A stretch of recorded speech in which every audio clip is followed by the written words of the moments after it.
Devotee places his mind there, he takes full shelter of Krishna, and then he develops all the saintly qualities of tolerance, and then he easily crosses the Bhava Ambudhi.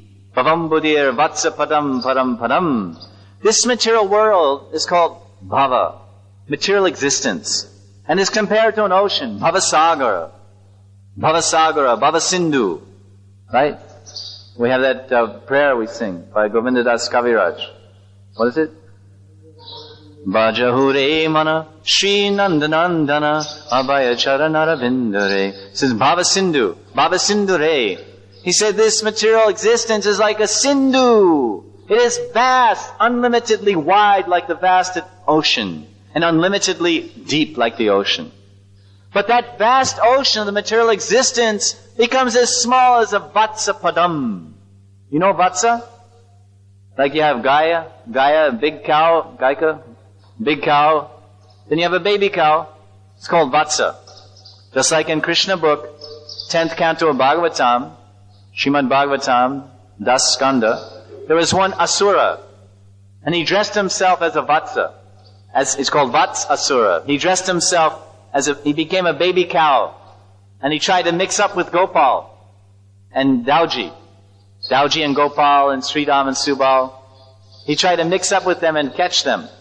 But Krishna immediately saw him. He tried to disguise himself as a representative of Dharma. He had all the trappings of Dharma. He had a cow's body, but he was actually a demon. And there's a very deep purport to all of that. But anyway, this is Vatsa. So this whole vast ocean of material existence becomes as small as the water inside the hoof print of a calf. Vatsa Padam. The foot of a calf. Vatsa Padam. So, it's very difficult to cross this ocean. We cannot swim across it. We cannot walk across it. We cannot get across. It's impossible without some external means, by boat or ship. But when you take shelter of Krishna's lotus feet, the boat of his lotus feet, Plavam, then you can cross this material ocean as easy as you can step over the hoof print of a calf. Vatsapadam. It's easy. So this is one point of this verse. As we take shelter of Krishna, then everything becomes very easy. But of course, it's very difficult to attain this sthanam, this topmost position, that Bali Maharaj attained, this topmost position, dushpraptam. It's very dushprapam. It says it's very difficult to achieve this mercy of the Lord. Very difficult. So how do we come to this position of Madashraya, where we can fully surrender to Krishna? We have to go to Guru. We go to Guru because he is that person who has this quality of Madashraya. Guru has completely surrendered to the lotus feet of Murari. So then what do? When we meet the spiritual master, then Gurupad Ashraya. Rupa Goswami explains Gurupad Ashraya, that we surrender at the lotus feet of Guru. Gurupad. Gurupad, Krishnapad, Vishnupad. So first we surrender to Guru. And then what does Guru give us? He gives us intelligence, how to think of Krishna, and he engages us in devotional service. When we stay engaged in devotional service, we become pure. And we start to develop spiritual qualities like tolerance. Devotional service is so wonderful, so special, that simply by serving Krishna and coming under his shelter, his ashraya, madashraya, or protection, you will attain all perfection. Yogis, Gyan yogis, mystic yogis, karma yogis, and Advaitins, and other spiritualists, they progress in their line, they make advancement in their line depending on their own qualities, depending on their own strength. They depend on their own power and strength. So, if there's some difficulty comes, if they have some difficulty, a yogi has difficulty, he only has himself to call out to. Oh, I have to increase my determination. Just like I think Kadamba Kanana Maharaj was speaking about determination. It's not by determination alone that we will attain perfection. We need the descending mercy of the Lord also. So the yogi, there's some difficulty. My mind's becoming disturbed. My prarabdha karma is infecting me with some material desires. Oh, I have to increase my austerities, increase my determination. But still, we see he becomes defeated because he only has the power of himself, the power of his mind, the power of his determination. But what about us? What about the bhakti yogi? What about the devotee? Where is his power? We are simply surrendered to the Lord. We are surrendered souls, Manashraya. And he promises us protection. In the 11th canto it explains that this process of devotional service is so great and so purifying and protecting that even if you run down the path, you're on the path of devotional service, and even if you run down the path blindly, of devotional service, you will not stumble and you will not fall. Because Krishna is there to protect you. When a devotee has difficulty, when he's assailed by, or he's attacked by the material energy, he's attacked by his karma, he's attacked by greed, he's attacked by lust, or he's attacked by envy, and he feels overwhelmed, then he simply throws his hands up, "Hey Krishna, hey Bhagavan, please help me." Because generally if one is running down a path and he's blind, then he'll fall in a ditch if his eyes are blind. Because the acharyas explain that there are two eyes. There's two eyes for the spiritualist. Shruti and Smriti. Smriti Chakshu and Shruti Chakshu. These are the two eyes for the spiritualist. So running down the path blindly means being in ignorance.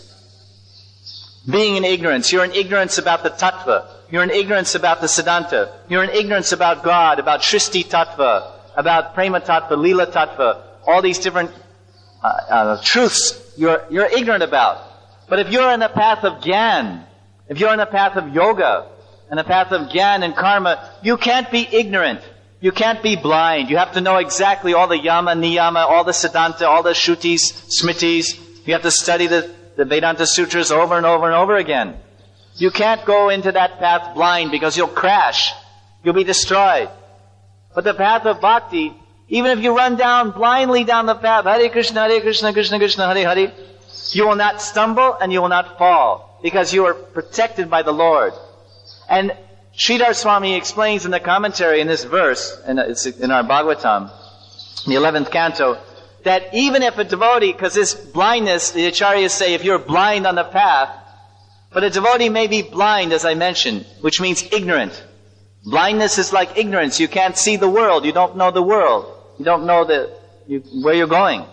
So even if a devotee, a neophyte, Kanishta devotee, is blind about the spiritual truths, but if he's sincere about serving Guru and surrendering to Guru and just carrying out his service, chanting nicely every day, reading nicely every day, serving the Vaishnavas in a humble, pure way, serving Gurudev, and giving to others whatever you've realized about Krishna consciousness, just by doing that, he will get everything.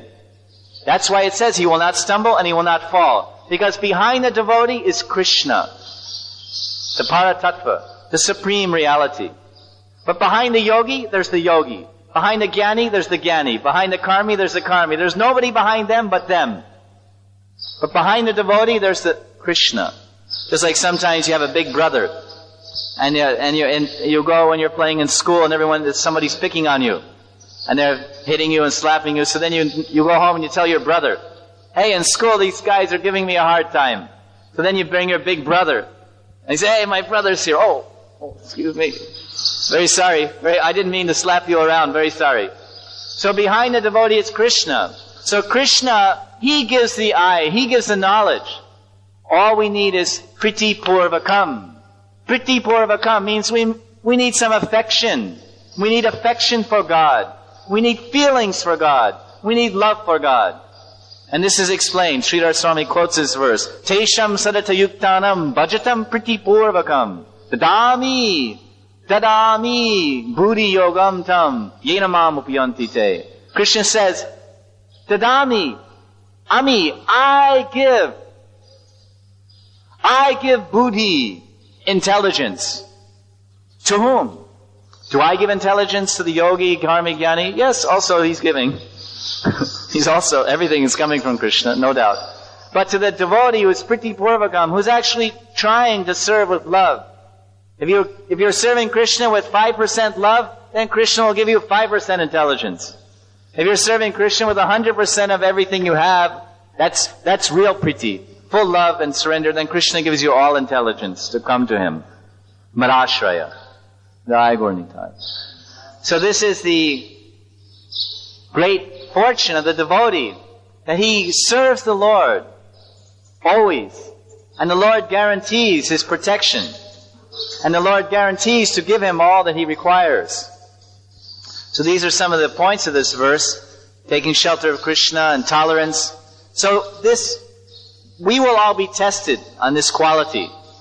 Because Bali Maharaj achieved a position that's very difficult to achieve by tolerance and taking shelter of the Lord. So we don't want to attain a material planet or material opulence. We want to attain the eternal spiritual planet, the topmost planet in the spiritual world, where Radha and Krishna reside. Braja Gokul, Goloka Vrindavan. That is the stanam